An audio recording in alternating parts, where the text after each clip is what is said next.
Todd Garrett has a big heart and an abundance of humility. When I asked him to do a podcast with me, he couldn't believe there was anything special enough about him that we'd be able to put a good conversation together. I think his comment was something along the lines of, "Get ready for your least interesting episode ever." Todd is a retired commercial pilot who spent over 40 years in the cockpit with United Airlines. He also serves his home church as an elder, and occasionally he'll sit down as an instructor for younger pilots looking to improve their craft.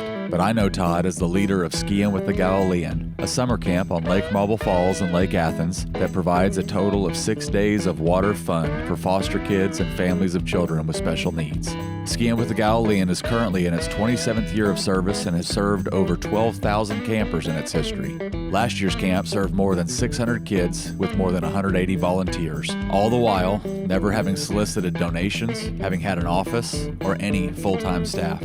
I should also mention they've never charged a penny for campers to attend. Special indeed. This is Todd Garrett. You know what I mean? Yeah, I do. I totally know what you mean. Clothes wouldn't, I'm all twisted up. Yeah. My lower back's hurting. I'm like, Yeah. and I just lost 12 balls. Right. Yeah, it's an expensive sport. It's expensive from a green fee perspective too. Yeah. Even at a just run-of-the-mill course, you're going to spend $200 going golfing on a Saturday. Yeah.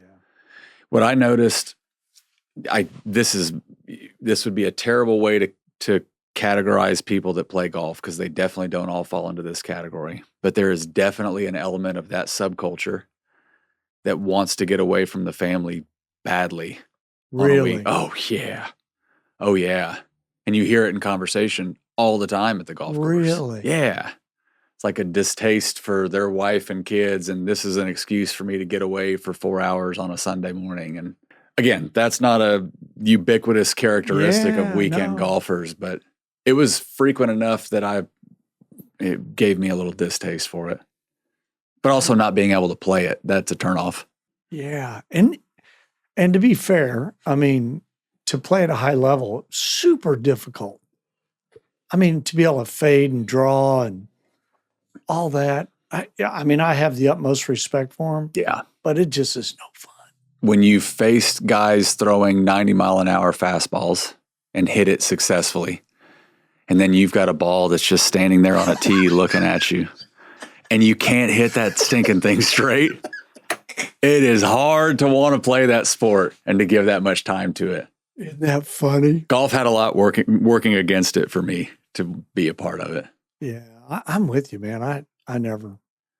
And the other thing for me is I got really bored after the first 3 or 4 holes were kind of fun. And after that, I'm like, and then the pitching and putting, just give me the ball. Let's go. Yeah. Box, Yeah.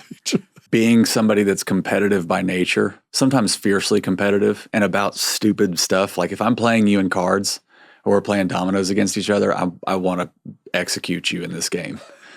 I just want to win the game, and to go and play something like golf and be so bad at it, and to know like the amount of time I'm going to have to put into this to get decent where at least I will enjoy it. I just never reached that point. So might as well give it up. Yeah.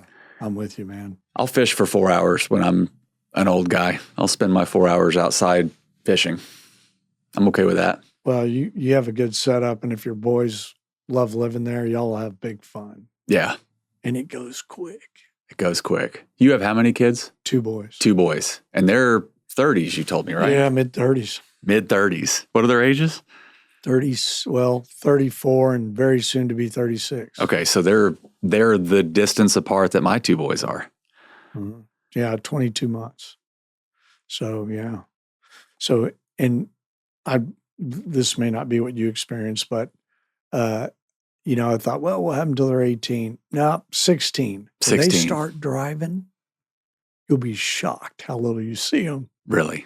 Oh, yeah. And they're involved in sports and whatever, and they're out early. They don't get home till late, and oh man, it's crazy. The thing that I have a hard time placing myself in your position and imagining it, because if we send the boys to the grandparents' house for an evening, we sit there and look at each other like, oh no, we got to get the kids back.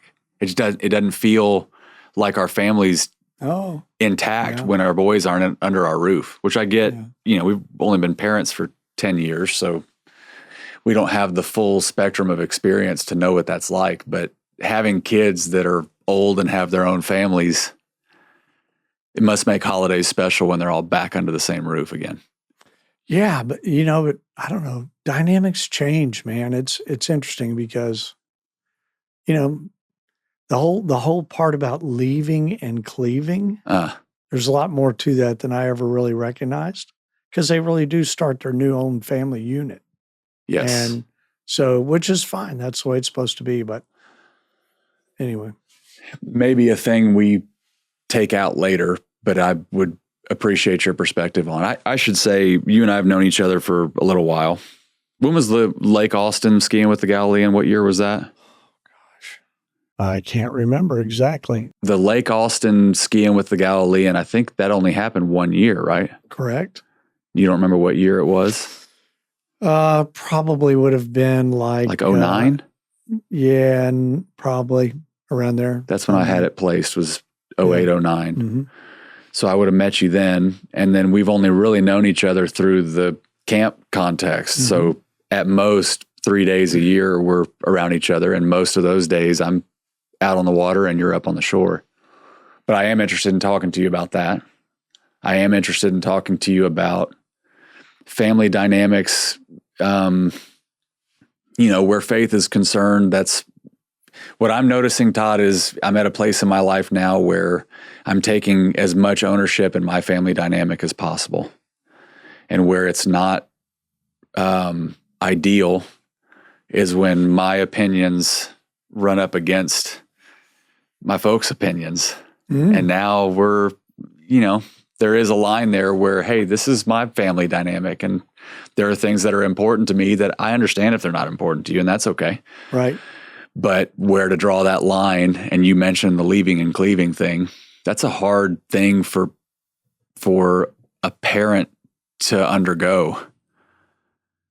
We saw it when Ashton and I got married. We were the first of our siblings to get married, and then we were the first of our siblings to have kids. So with respect to our parents, that was the first time they had ever experienced it too. So not only were we newlyweds, they were newly, whatever you'd call it, newly departed child who now is starting a family together. Right. What's that dynamic like? I think it's a tremendous adjustment for everybody involved. Everybody. The grandparents, if you will, or, the bride and groom's parents and the bride and groom. And and different families do it to different degrees, right? Mm-hmm.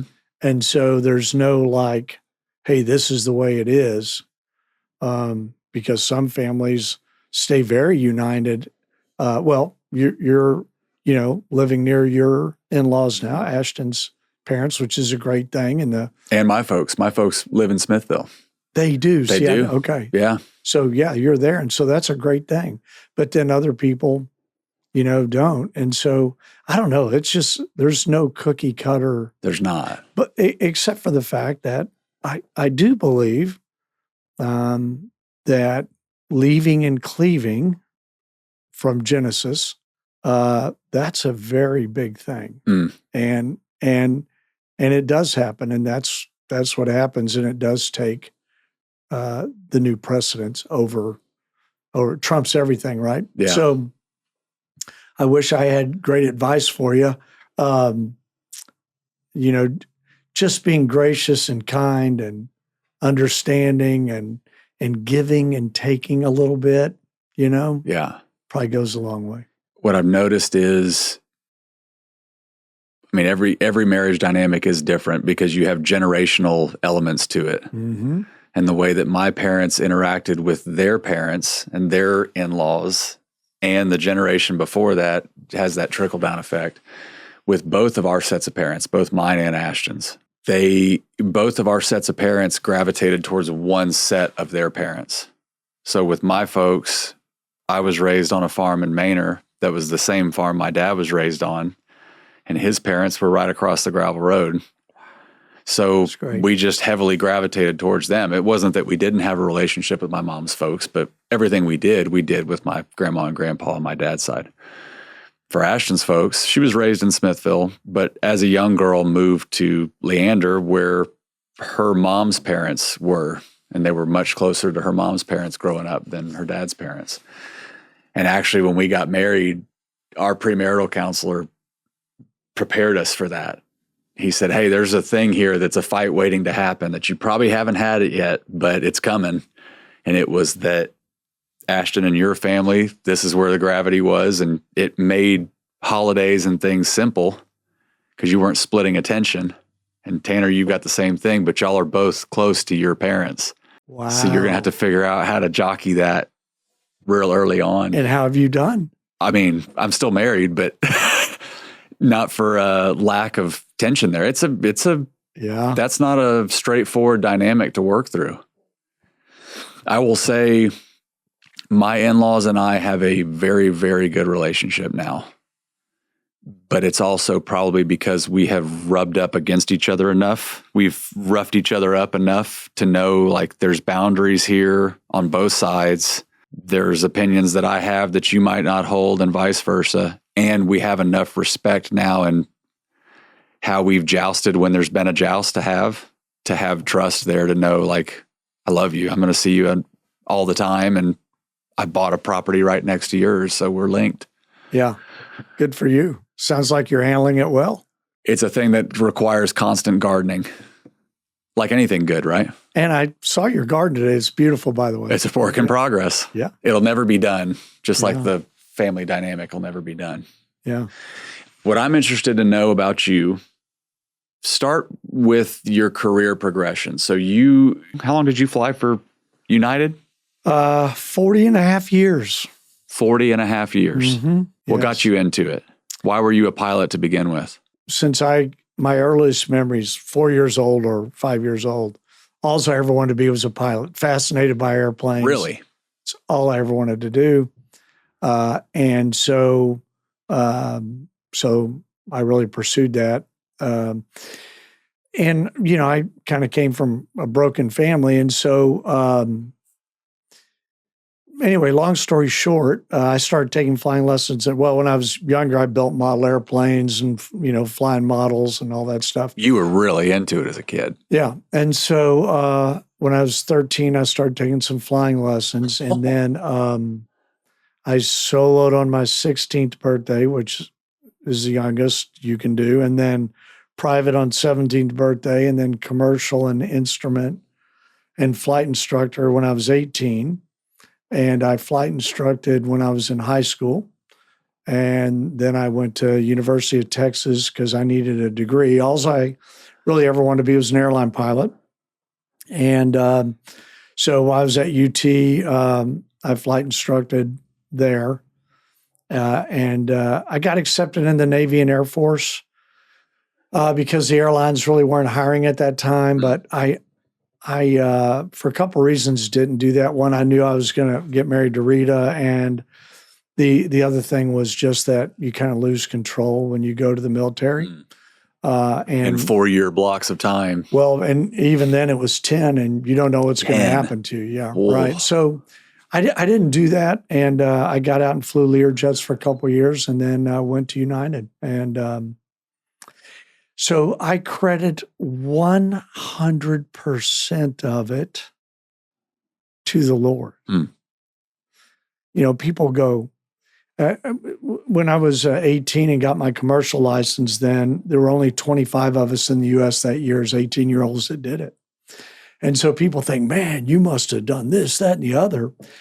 And I go, you know what? I could have been born in Zimbabwe.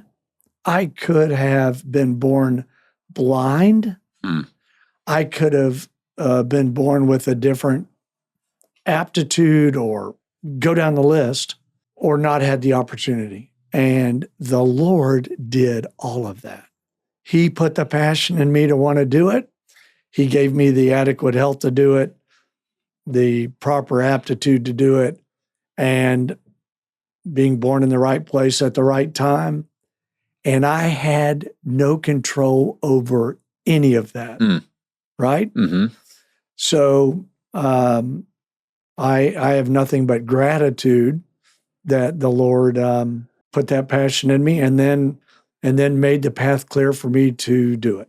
So, did you know at the time when you were getting into commercial flight that was the direction God had pointed you from the get-go? Or was it like no, I was not raised with faith. You weren't? No. Let's start there then, because it colors everything that you do.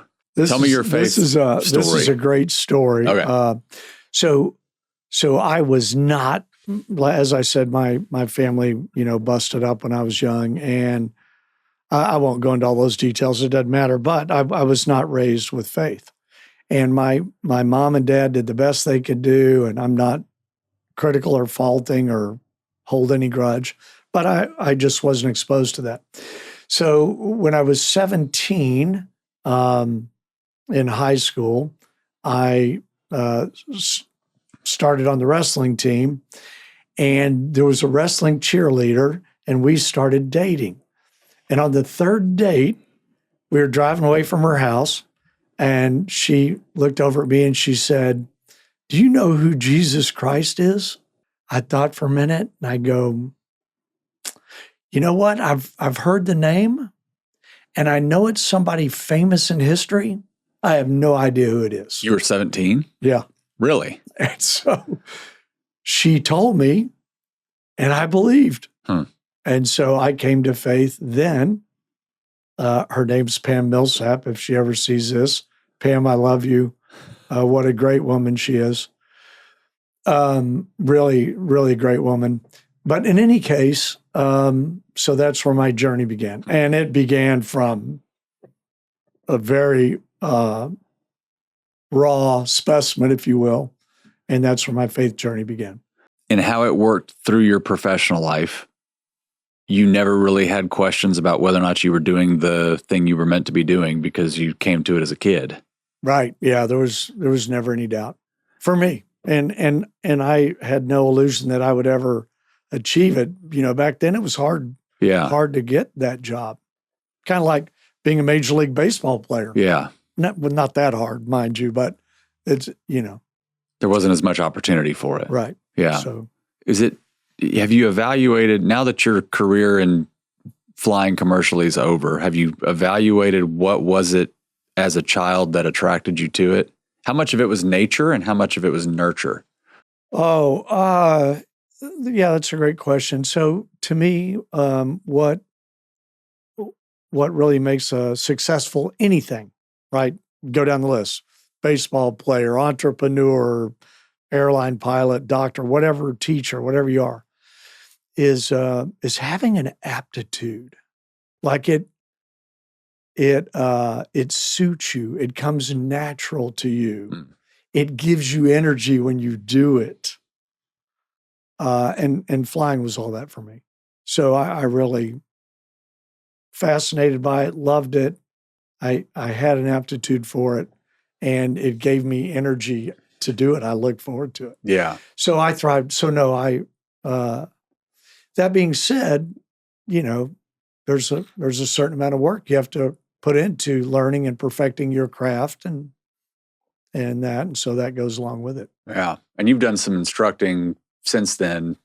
Even while you were flying commercially for United, you still maintained not much. some I was a line instruction. check airman at United. So in the end, and so I did instruct at United, but I do a little bit for fun for a couple of people that want me to help them out. I don't do it. That was until our conversation on the way here. I hadn't really considered that just normal run-of-the-mill guys get pilot's licenses and take an airplane up in the air. You used a term for it. Was it called general aviation? Oh, general aviation. That's just somebody that's sort of flying for fun and not for hire, not for hire. Yeah. And what percentage of general aviators are even remotely well trained and being able to keep a plane in the air? I don't know. I mean, it's there's a bell curve there for sure. Yeah. And if you're riding with one that set, the far right side of the curve, you're pretty good. If you're with one on the far left side of the curve, don't get in the plane with them. Probably not a good place to be. Yeah. Yeah. I've got some personal life experiences with small planes and tragedies that have happened in my mom's side of the family that make the whole flying thing just not it's never been an interest of mine. Yeah. I'll tell you the thing I envy though is that my interests are so varied and have been since I was a kid that it's hard for me to not feel like I've got imposter syndrome when something that I'm pursuing is successful, because I'm only remotely interested in this thing. And then I'm kind of interested in this thing too. And I really like this thing over here. And to have one passion from the time you're a kid that just carries you all the way through your career. Mm. Plus you look like an airline pilot to me. I told you that earlier. Is it because I'm bald? You just have the look, the mustache, you're tall. I only have the mustache because of Reed. I would have shaved it off. Really? Yeah. I did once and she almost left me. So I've got the same problem now with a beard with Ashton. I shaved it about a year and a half ago, and my boys and Ashton both looked at me and went, "Ugh, no, grow it back." Yeah, it looks good. It works. Tell me about, so you came to faith at 17. When you and your wife met, did you come from the same background faith-wise? Was it something that you sort of arrived at together? No, we actually met at a Sunday school class. We went to University of Texas and we met in a Sunday school class while we were in school there. So Rita came to faith as a little girl, and so she was light years ahead of me. Yeah. But we both started on the same page there, if you will. Okay. And then you built a family with that same. We did. Same structure. Mm-hmm. What denomination were y'all a part of? I'm not super big on the denomination thing, but we met at a Baptist church, big UT one, and we spent really most of our years. We lived in Denver for 9 years, evangelical free church, and then really Bible churches after that. What I don't have a good understanding of is why you would have your church be a Baptist church if you don't, like, why name it a certain denomination? Does it give you some advantage? I don't know, because I haven't been part of one forever, but yeah, I know what you're talking about, though. Yeah. I don't have the answer. It colors so much of what the... Are you ashamed of it, or? Yeah. Yeah. I don't know. When you're all looking at the same book as a guidepost for how to live your life and, what to make your priorities into and all that, the denomination thing seems like it should be less important, but... It is for me. It's just about the gospel as presented in the Bible. Yeah. For me, the Bible's the only baseline, if you will, that we have. Yeah. And so I'm not real big on man-made additions or hardline interpretations of things that a lot of great people disagree on. Hardline interpretations of things that a lot of people disagree on. My background, theologians disagree on. Okay, so this is a wrinkle to this discussion I didn't plan to get into, but I'm going to get into it. I was raised in private schools. My mom was an artist who didn't have a degree, didn't ever get a teaching certificate, but she's a professional artist and found a little private school that she could be a teacher in, and she could take her kids to that private school. Instead of going to the local public school we were in that was not a good school, she chose to forego the commercial pursuit of her art in favor of the teaching pursuit so her kids could go to private school. But I went to small, very much create a bubble around the kid private school from pre-K until my sophomore year of high school. And then I went to a much bigger kind of a college preparatory type high school from sophomore to senior year. Just looking at those two things against each other, it seems like the vast majority of the kids that I was raised around in the small school had a complete rebellion and departure from their faith post high school. Post being able to leave the bubble, there was this rejection of it. And I've had a tough time trying to make sense of what that is, but I think it has a lot to do with that rigidity you're talking about. That you don't get to ask questions about why we believe the things that we believe. Because on the Baptist manifesto, it says you got to follow these rules. And for a kid like me, I'm a question asker. And if you tell me I can't ask the question, well, why? You lose credibility with me if you can't defend your position. I don't know what that how that hits you, but it's been, for somebody that was raised in private schools and church and multiple nights a week and going to chapel, went to a private college that had chapel that we had to go to. I don't feel like I've returned to a pursuit of my own faith until much more recent. Mm-hmm. Well, I mean, I agree with you. I didn't go to private school and I wasn't raised as a Christian, so I can't speak to it directly, but I have observed all that, and we've been very active in church. I serve as an elder at our church now, and you know what? There are a lot of gray areas, and I refuse to disagree with people over any of them. Mm. There are concrete things of our faith, our rejection of the Lord, sin, the fall of creation, Jesus coming as the Messiah to redeem us from this death, and the hope of the new creation to come, and many concrete things like that are not negotiable. But there's a lot of stuff that's just like, and they're great believers, great Christ followers, great theologians that fall on both sides of many issues. And it's not clear. You could argue about a number eschatology. Oh, this is the way it's coming down. That's the way it's coming down. Okay, those are all great interpretations of things, but I'm not going to divide with anybody over any of them. Yeah. Does that make sense? It makes sense. How often are you praying? Well, daily, but you have a practice you follow, or is it just sort of haphazard through the day? I'm not great at it, and it's actually something I'm kind of working on now that I've retired and I'm having a more regular schedule. And I'm actually going through a study that Ignatius did long ago about that very subject because I need help with it. So probably should move on. I'm not. Yeah. I don't have any great advice there yet. But. No, it's a question I ask of the men in my life that are the strongest in their faith.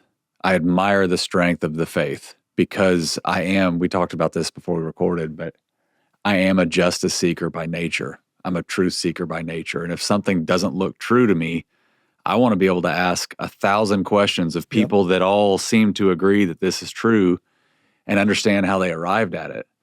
And the concept of faith for somebody with that sort of wiring is a tough one because I want to be able to know, Todd. I want to know. And I strongly encourage to question and ask and seek. Yeah. Because it's either true or it's not. It's either true or it's not. And if it is, then it is. And pursuing it, and the Lord will reveal. I support asking questions. Yeah.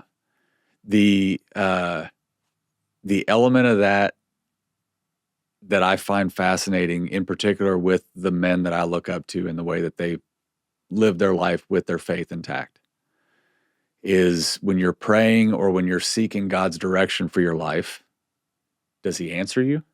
And if he does, what does it sound like? What does God sound like when he speaks to you? For me, it tends to be two ways. Heartfelt, like your heart's really stirred. And another way for me is just that circumstantially it's revealed. And a lot of it for me is 20/20 hindsight. Like I don't see it happening at the time, but I can look back and go, oh, all that happened. And it's usually because I needed correction or I needed to learn something. And at the time it might have been painful, but then I look back and go, that's exactly what I needed Yeah. to teach. And nothing else would have taught me or corrected me or matured me like that event did. Okay. Is that so? Yeah. Keep going. Keep going. I have questions on those two things. So I don't know. For me, I think just and that's something, I've lived the last 40 years of being in a different time zone every day, Asia one day, Europe the next, South America, sleeping all different hours, and not ever being able to have a real steady time of devotion and prayer, like a daily routine, not super fruitful for me. But now I'm starting to have that ability. And so I even see it changing. So I really don't even feel qualified to talk about it. I don't know that anybody feels qualified to talk about it. And probably if you felt qualified, it would be a marker of something bad, not good. I'm not going to your church. Yeah, right. Man. Yeah, I'll avoid you. If you're that convinced you're right, then we may not talk. But so the two things you said were a heart stirring. The way that you hear God speaking or moving is you have a heart stirring or you see something in hindsight that's circumstantial, but it's so unlikely that those circumstances happen in the order that they did that you just see God in it. That's in my experiences. I've never had an audible like God spoke to me. I haven't either. I want it though. I want to hear something. I want there to be this like unmistakable, oh, well, that was God talking. So you and I are in agreement on that. You'll have to tell me if it ever happens to you. You'll be the first guy I'll Perfect. call. I'll be ready for it. I have this same agreement with my grandpa and with my brother where. Have they heard it? I guess. We've only recently come to this agreement. Okay. Yeah. Well, you call me if they fight. I'll call you the moment. I don't discount that can happen. It's just never happened to me. I know a couple of guys that I respect that I think are truth-telling people that aren't prone to whimsy, I'll say, that have had audible experiences. A guy, Fred Eppright, I had in your chair, told a story about it where he got involved in mission work in Haiti from an audible experience by himself in his kitchen that he heard twice. Heard it happen, got up and walked around his house, was freaked out by it, and then it happened a second time. I've likewise talked to people, so I don't discount it at all. Yeah. And it would be cool. I'd like it too. The circumstantial evidence is where I probably find the most sense of like God working. When I see, for example, us coming to Smithville, the story I told you today about the property and all the family, around there. That's something I recognize in hindsight. Like that was a big nudge. You'd call it what do you call it? An Ebenezer? Is that what it's called? No, it's not an Ebenezer. What is that called? It's like a pillar where God came down and changed something. I think it may be an Ebenezer. I'll have to think about it. The other thing you said, though, is the heart nudging, the sort of sense in your heart that God wants you to go a direction. The issue I have with it, the challenge I have with it, is that I can convince myself of things.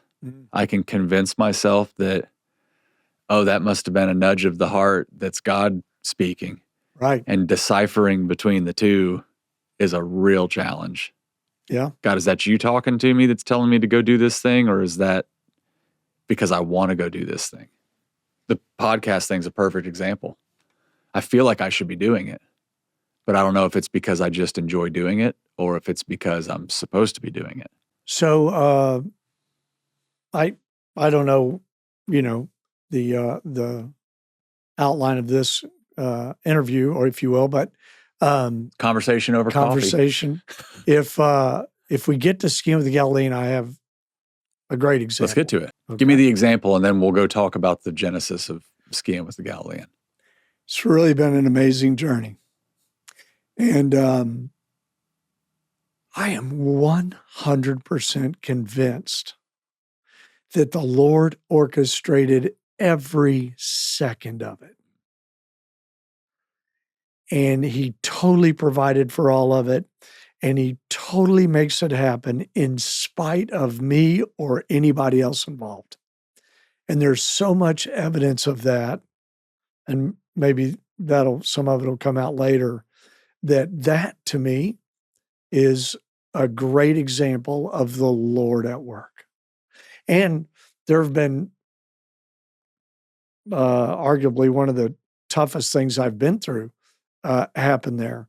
And I look back on that and go, well, there was a reason that happened. I couldn't see it for a long time, but I saw it later, and it's exactly what the doctor ordered. So I look back on that, and I feel very comfortable that in particular, that ministry, I feel very comfortable that it's from the Lord.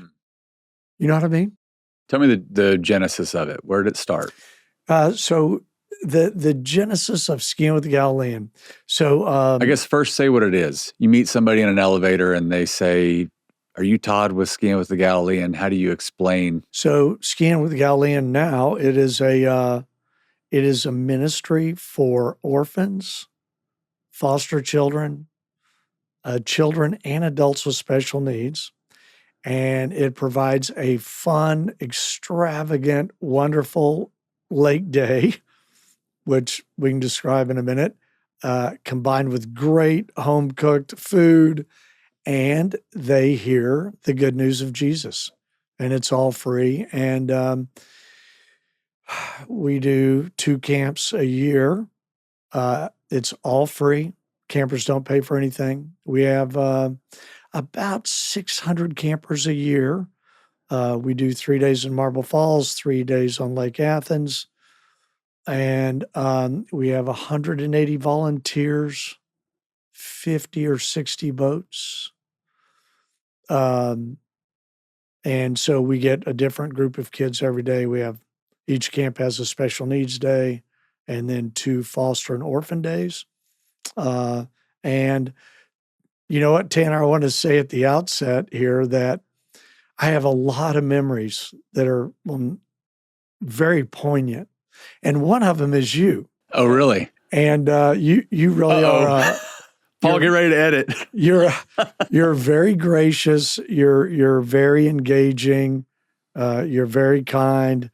And for your audience, we had a young orphan there one day, and I can talk about orphans in a minute, but they are under great distress. It's just terrible. And this young man was, I don't know, he's probably 8 or 10 years old, very disturbed. And I think it was his foster mom, or maybe she just adopted him. And she was a single mom, I think. She had just adopted him. And this little guy came unglued, and I won't go into the details, but she was distraught, crying. None of us could do anything with him. And you came, Tanner, and you took such a beautiful tack and just were loving and kind, and you calmed him down, and you were the one that disarmed the whole thing. And I learned much from you that day watching you. So kudos to you, my friend. That was a interesting day. That was a God working day.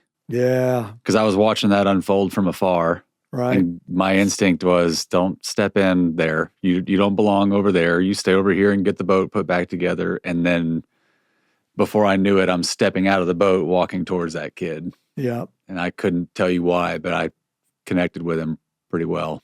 Yeah. Oh, you were amazing. I wish I had a video of it. But in any case, so what happened was my parents started their divorce. I was probably around 6 to 7. But prior to that, our family had a boat, and it was this 32-foot wooden Chris-Craft cabin cruiser, probably had a wake as high as that wall. And I was a little 5-year-old and on the dam of Lake Dallas, and my dad, "Yeah, you want to try skiing?" And I put on these little skis, man, and boom, and I'm skiing. Behind a 32-foot boat? Yeah. And I look down and I'll never forget seeing those skis skimming across the water. And I'm like, this is the coolest thing. And I loved it. And I probably, that might have been the only time I skied. And then the family started blowing up. And so that opportunity was gone. But then in high school, and I won't go into all the in between, doesn't matter. But in high school, I met a couple of guys that became my best friends. They were into water skiing. So I started water skiing and just loved it. It was just, and it's a weird thing. There are a lot of pilots that are water skiers. I don't know why, but Really? yeah, it's really weird. So anyway, so really got into water skiing. And so then, and I came to faith, and I'll never forget that. That's crazy. What? When I heard who Jesus was and believed, I'll never forget that.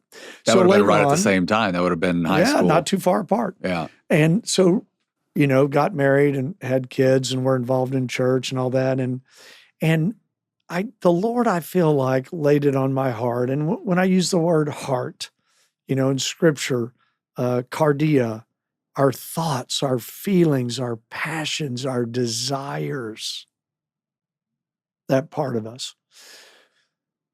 It just occurred to me, man, the thing that all these children need, they need the Lord, and they need to make that decision and be saved, because it's all that matters.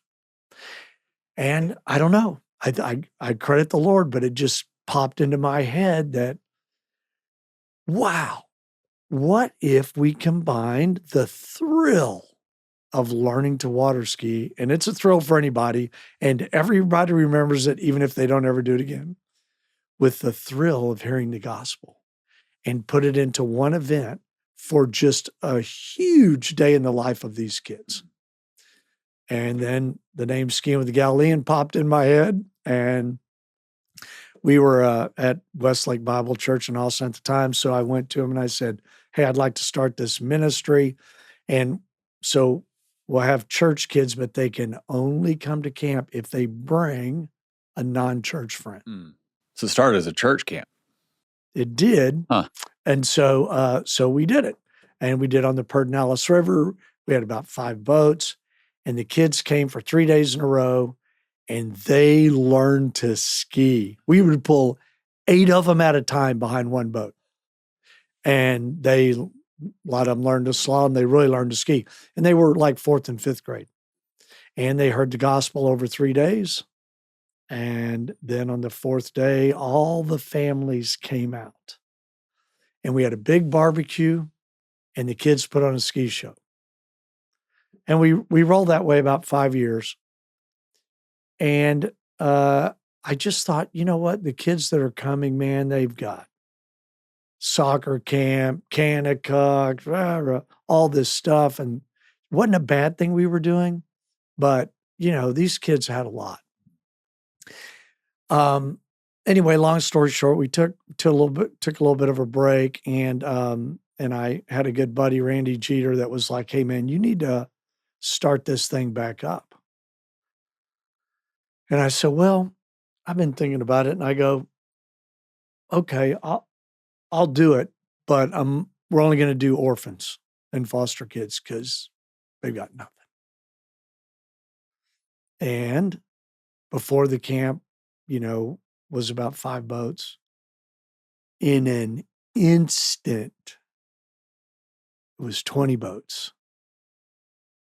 And in an instant, we had 100 or 120 orphans and foster kids out there. And in an instant, we had, 60 volunteers like that. And I'm sitting there watching this whole thing, and people would come up to me and go, how did you do this? How do you know all these people? I go, I don't know anybody. It just happened. And the camp started in a whole new light. Did you have a place for foster kids and orphans? Like, did you did you have interactions with that community before? No. And I'll tell you, I think we all have something that stirs us. Like you see something and it just causes you to pause. And for me, folks with special needs really stir me. I wonder if they're not all angels stirring us. But so do orphans. And the word used for orphans in Scripture, it means someone who is without care of parents. It means someone that has no hope. It means someone that has no friends. And I cannot imagine to be a little kid, have no parents, or even worse probably is that, they're still alive, but for whatever reason, they're not. Maybe voluntarily or not, they got rejected by their parents. There's no other family member to take them or would take them. They have no hope. They have no support. They have no friends. They have no advocate. And they're little kids up to 18, and they have so many of them just have a tragic life. So, so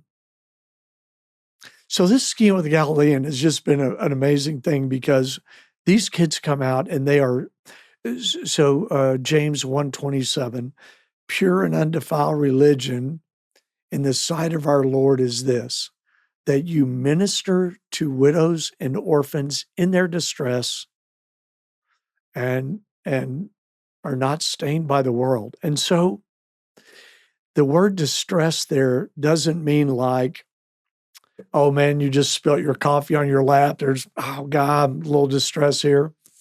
It means that you are completely submerged in distress. Like you're lowered into water and it's up to here.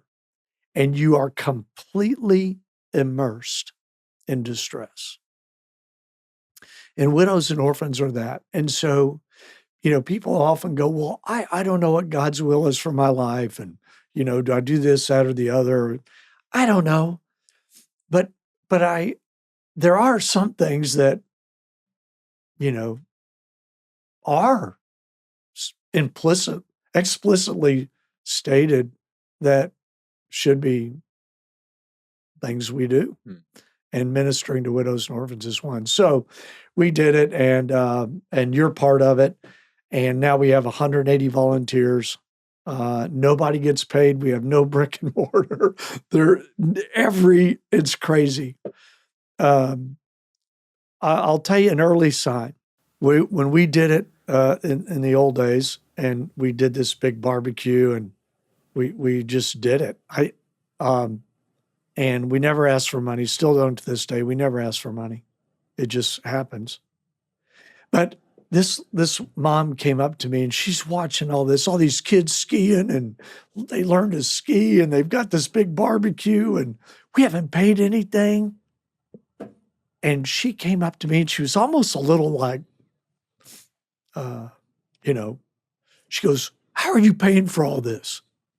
And at the time, to be fair, we did charge them $10, and it was really just so they would be a stakeholder and not no-show. $10 for the whole week. We don't do that since we started for orphans. But in any case, she came up, she goes, how are y'all paying for all this? I go, no, we're fine. Don't worry about it. She goes, no. And she left. And I thought, when it was all over, she came up and she had a paper bag and she handed it to me and goes, here. And I look in there and it's just full of cash. And she went around, this is amazing. She went around and said, hey, we need to chip in and help these people. I got home And, I kept some accounting of all the expenses, and I'm going to make it up. $1,392, whatever. There was $1,392 On the dot. in the bag. You tell me. Yeah. Could be a random occurrence. Or could be. So now we hear every day, the kids say, "This is the greatest day of my life." I've never participated in that camp where I didn't hear that at least once every day that I'm out there. This was the best day of my entire life. This is the best day ever. Hear it every year. They come out severely wounded. They can't speak. They go out in the boat. They come back. They're laughing, talking. It's just a day. Well, I've had several people that are really involved in all this, and they said this event of taking the kids out, they get to swim in the lake, drive the boats, they get to tube and ride the Zup board. Some of them learn to ski or wakeboard. It's a little bit risk-taking, and it's thrilling, and it's extravagant, and all the 180 volunteers die to themselves. It is agape love. It's probably as close to heaven on earth as anywhere I've been when we all get there and everybody is just completely unselfish, devoted to serving these kids. And the kids get to hear the good news of Jesus. So it's been quite a journey. I'll tell you my experience with it every year that I've participated has been those 3 days are the worst 3 days for whatever reason that year, the worst 3 days for me to be taken off. And I look at it on the calendar. I'm like, man, this is a really tough time for me to just go turn my cell phone off for 3 days and just be out there. And then something happens in the first day. And it's usually before the kids even get on the boat that you're hit with this, like, oh, there was nothing on my to-do list that's more important than what's happening out here. And my experience has been the kids show up early on the first day, or the special needs families show up on the first day, which is a totally different wild card scenario unto itself. But with the kids specifically, there's a weight to them when they show up and a real unease, and there's a darkness that's there when those kids get there. And it's like you feel it every time. And then you move them towards getting a life jacket on. And when they get a life jacket that fits, there's this little level of comfort of like, oh, okay, I'll be all right. And then you move them towards the boat and assign them to the captain. And then when I get the group of kids together and I meet them all and assure them that, hey, it's going to be safe. And we have some rules around safety, but my primary objective is that you leave the boat having had a great time. That's really all I care about. And something happens when they step on the boat and you see a guard get let down, and then there's just pure, yes, use the word extravagant. There's this pure extravagant joy from the moment you leave the shore till the moment you get back. I've taken my boys on the boat dozens and dozens of times, and it's always fun, but it's never the same thing as what it's like at camp. Right. And I'll say this, you mentioned special needs. So I've been told by a few industry people that Skiing with the Galilean is the first and thus the oldest camp like this in our country. And then that would certainly make it probably the whole world, because water skiing is not widely available elsewhere. So it was the first 27 years this year. This is 27 years? It'll be 27 years. We've had, I'm estimating over 12,000 campers, not a single scratch, because of our safety, our training, our protocols. I kind of brought airline style policy into it. So great credit to everybody. I feel pretty certain nobody does special needs what we do. And people and you were at the first one, by the way, at Lake Austin, but I said, man, I think I'm going to do a special needs day. And everybody's like, are you out of your mind? And I go, yeah, probably. Well, it was a wild success. When special needs registration opens, the camp fills in 10 minutes. People are waiting on their keyboard. So in any case, I have a million stories. I give one, and we had one in Athens several years ago. Rita and I bumped into this family at a movie theater, and their son was in a kind of a lay flat wheelchair. He looked about 8 to 10 years old, I'm going to guess. Cerebral palsy anyway, very tight effect, muscles contracted. His eyes were rolled up in the back of his head. He didn't really appear like he was, that he could hear. I don't know. So we go, hey, we do this thing. How would he like to come do it? And of course, a lot of people like, no way. But his mom's like, yeah, we're coming. And they came. So they come, and I, take him, and he meets his boat captain. And here's this kid, and as you know, you've done it. We train the boat captains, how to handle it and to use their judgment. And so about 95% of these folks with special needs go inner tubing. A few percent don't. We call it a ski camp, but it's a tube camp. So I kind of look at this and I go, he probably won't. They might can get him in the lake and let him float, which is a great sensation for them. They just melt. Yeah. So off they go. They come back at lunch, and the boat captain's crying. First mates are crying. Parents are crying. Everybody's soaking wet. And I said, wow. I go, what happened? They go, we took him tubing. I go, okay. And, the first mate sent him, and it's an easy tube ride. Yeah. But this young man who can't sit up, can't feed himself, can't talk, probably can't normally see, spent his whole life like that.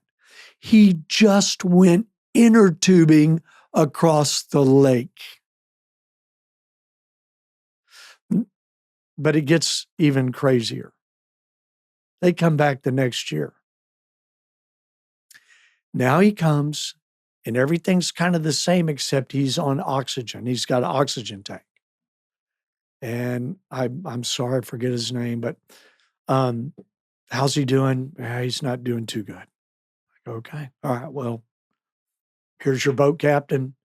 And now I think there's, he won't probably get to go tubing, but come back. Boat captain's crying. First mate's crying. Parents are crying. Everybody's soaking wet. And I go, what happened? We took him tubing. I go, what about the oxygen? We put it in the tube with us. But they go, that's not the half of it. Everybody's crying.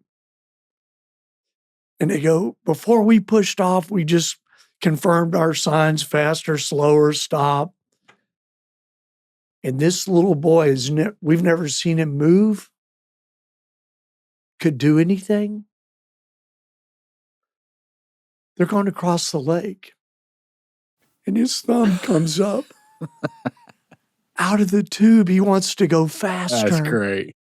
He knew everything. And he died about 3 months later. I personally think the Lord saves all those people. I hope he does. I think he does. We have a loving and gracious God. But I know this.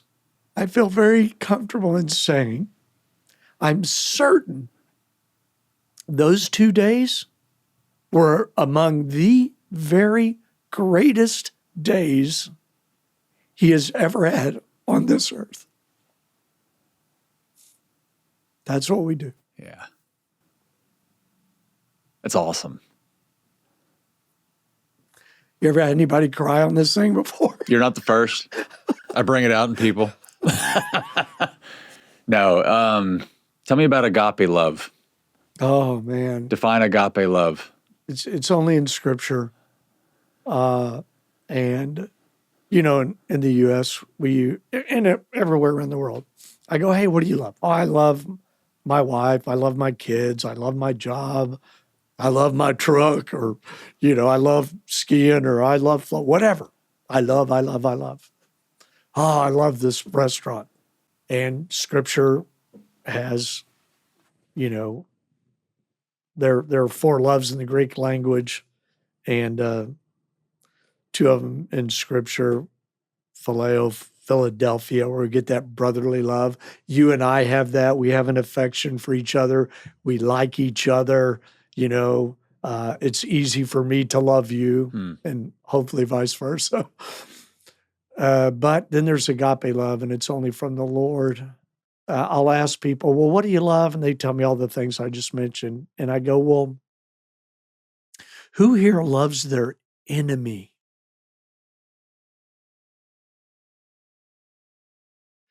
Who loves the unlovable? Who loves the despised? I would say naturally none of us do, but the Lord does. And the Lord loves in spite of. It's just unconditional, no matter what we've done, how we've behaved. No matter, He loves us, and it's sacrificial. It's a love that doesn't seek anything in return.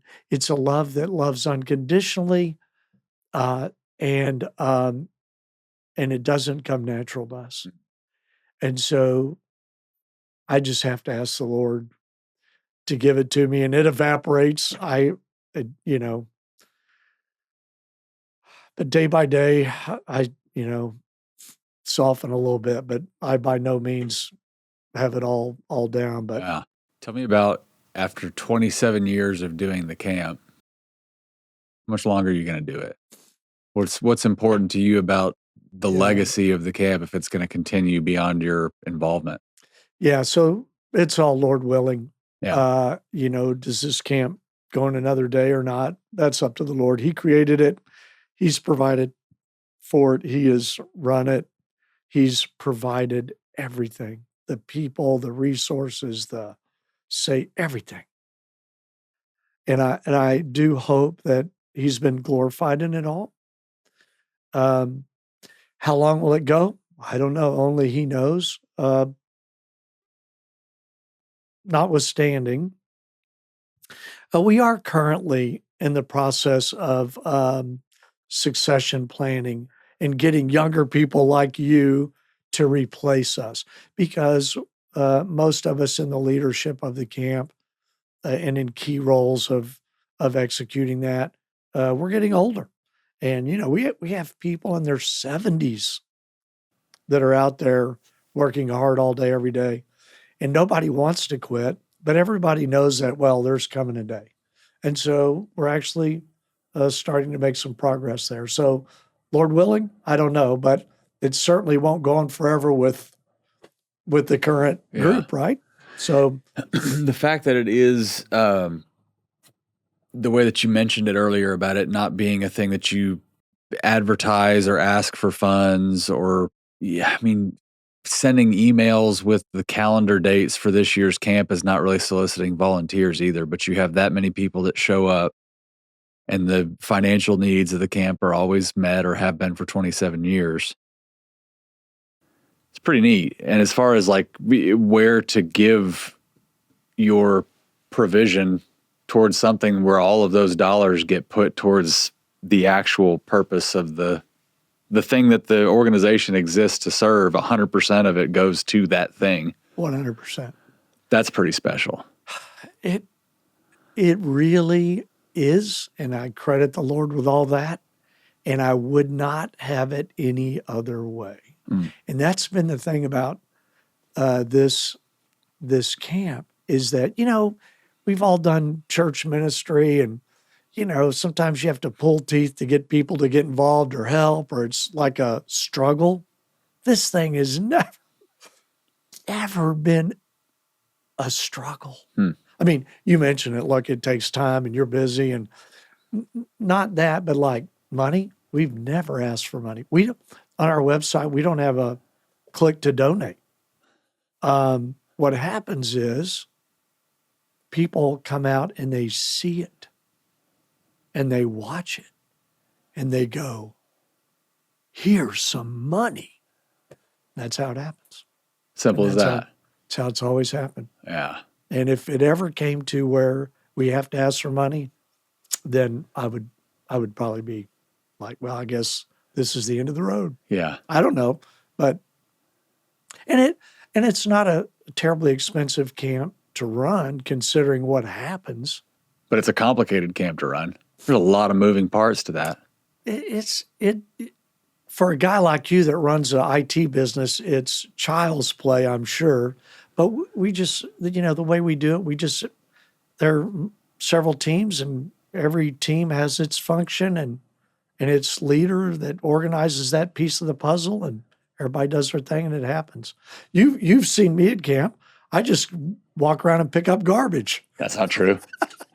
I've seen you at camp, and it's not true. Pretty true. I mean, there's such great. Here's another thing: is that, and no criticism to anybody else. It's my experience that people that have a heart for serving orphans or folks with special needs are among the dearest souls on the earth. They are all just wonderful people. That's been my experience too. Because those people have nothing to give back to you. You are there completely unselfishly for those that you're there to serve. Yes. Yeah, it's cool. It's a cool assembly of people that are wired that way. Yeah. And when you see how many people come through in the course of 3 days and to have there not be any drama, hard feelings, there's not a whole lot of stress, even though it's kind of a stressful situation to have that many people out on a bunch of boats and, coming and going from that small cove in Marble Falls, but it never feels that way. Yeah. It's cool. I'm glad you've been part of it. Yeah, me too. I'm looking forward to a return to it. Coming to Bastrop County has made it tough to make it to Marble Falls 3 days in a row, but I think we got it worked out where I can do it again this year. I have a question that I ask a lot, but I'm going to give you my answer, and it actually is threaded through Skiing with the Galilean, but be thinking about your answer to it because I'm going to ask you. I ask just about everybody, when you're in a world where you're surrounded with pessimism and bad news and war and promises not kept, and there's no shortage of things that you could look at and go, boy, it's a dismal future. I'll always ask somebody, well, what makes you optimistic about the future? What keeps you moving forward? What makes you look at the future and think, yeah, we're going to be fine. No matter how I'm feeling, no matter how stressed out I am, no matter what I have going on at home, I know for those 3 days, I can be completely present there for the mission that you're there for and see a lot of people that are there for the same reason, where there is no ulterior motive. You're not getting paid to do this and you're taking time, and it costs a lot to fill up a boat and stay at a hotel and all the things around it. But to see that many people show up for it is a reason for optimism for me, because there's still a lot of good in a lot of people. And every year it gets bigger, seems to. What makes you optimistic about the future? If you're optimistic about the future, maybe you're not. I'm optimistic about the future in that I believe in the Bible. I believe in the gospel of Jesus. And I believe, well, it's not my belief. I mean, it's stated in Scripture, but because I believe in Scripture, that we have a tremendous, great hope. And our hope is that, some people think, oh, I die and I'm going to go to heaven. We'll be floating on clouds playing harp. Well, that's not what Scripture says. Scripture tells us in at the last couple of chapters in Revelation, or a few chapters, that this rock we're on, this earth, is going to be recreated, and it's going to be restored, and there's going to be no more death, and there's going to be no more sin, and there are going to be no more tears and illness. And I believe, and I I could be wrong on this, but I believe that there's a really great chance that this earth is going to be restored like it was at the Garden of Eden, right? It's just going to be unbelievable. We cannot even imagine what it's going to be like. And whether you and I live another 10 minutes or we live another, for me, 20 years or whatever, for you, another 40 years, whatever, it's going to be the blink of an eye. And it's certain our death is coming. It's certain. We're not getting out of here alive. And our hope is not here on this earth. Our hope can only be with eternity, with God the Creator, and a perfect, unstained creation forever. That's my hope.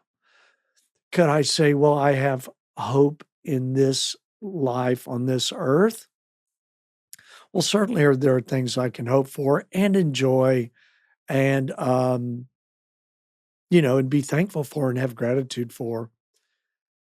But it will never be perfect. It will never be without trial or tribulation or illness or broken relationships or sin, or go down the list. It's never going to be utopia, but something's coming that is. And because the Lord has introduced himself to us and given us that opportunity, I have great hope in that. And for me personally, I'm 65 now. The world that we live in, that we're sitting here right now, is starting to grow more dim. And the hope of eternity is starting to grow brighter. So I don't know if that's the answer you were looking for exactly, but It's a perfectly sufficient answer. I do have a follow-up, though. Can you tolerate one more question? yeah, absolutely. I got all day. Okay, so you were saved at 17, Yes, sir. and I don't know how old you are now, and I don't need to know. 65. Okay, so you've got quite a bit of time under your belt as a believer. Do you ever have doubt? Do I ever have doubt that it's all true? Yes. Yes. What do you do with doubt if you do have it? I don't want to say, the thought could cross my mind, like if you're at a real low point Yeah. on your journey, and I would be lying if I said, oh, the thought never crossed my mind. Oh, no, it's crossed my mind. Yeah, that's why I'm asking you. Yeah, it's like, oh, man, is this journey I'm on really the real deal? Yeah. But it, at least so far, has not lingered long, because I have studied so much over the years, and witnessed so much and experienced so much. And for the other team as well. And maybe my theology is not correct here, but I tend to think it is. I think that there are only two teams on the planet. Either there is a God or there isn't. And if there is a God, then either the God we believe in is the one or he's not. And if he is, well, either Jesus was here and he was crucified and he was resurrected from the dead, or he wasn't. Either the Bible is true or it's not. Hmm. So I've come all the way to the end of that, and I affirm all of that. So part of that is, if I believe God's true, if I believe Jesus is who he was claimed to be and the history there happened and he was resurrected, and I do believe Scripture's true, then I think there are only two teams on the planet. Hmm. There is the Lord's team and there's Satan's team. And Satan, people like to go, oh, that devil. I know, but I don't really buy all that. Well, Satan is mentioned 72 times as Satan or the devil in the New Testament. And there are many other times he's mentioned as another name. So the doctrine of Satan is absolutely established. And I believe that he too has an organization. He has a trinity of sorts. He has an organization on earth, and it's monolithic, just like the church is. And these two things are at war.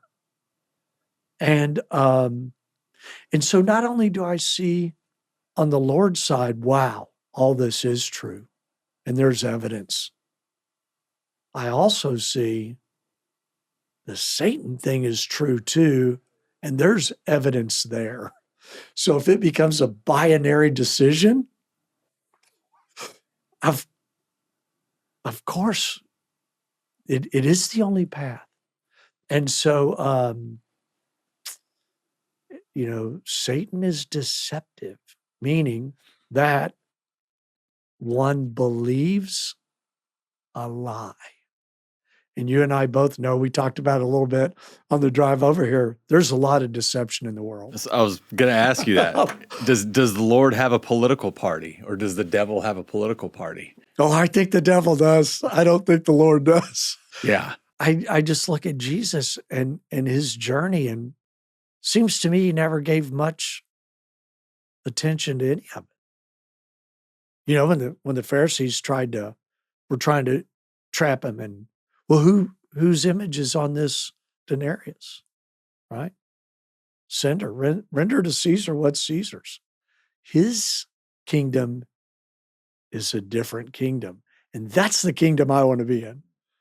So, yeah. And I'm not saying my theology's right on that, but You bet your life on it. I wouldn't argue with a brother over it. Well, I appreciate very much the time that you took to do something like this that I know wasn't totally the most comfortable thing you've ever done. So, to be with you, Tanner, is a wonderful thing. You are really an outstanding young man, and so I count it as a privilege to be here with you today. thanks for saying so. I appreciate that. You're the first person that's flown themselves here for a podcast. Isn't that a miracle? Yeah, you're the first one. So seriously though, thanks for taking time to do it, and for the work that you've put in. Being there for the genesis of Skiing with the Galilean, and then seeing what it's become today. It's something to behold. So thank you for all that too. Well, thank you. You've been a very gracious host.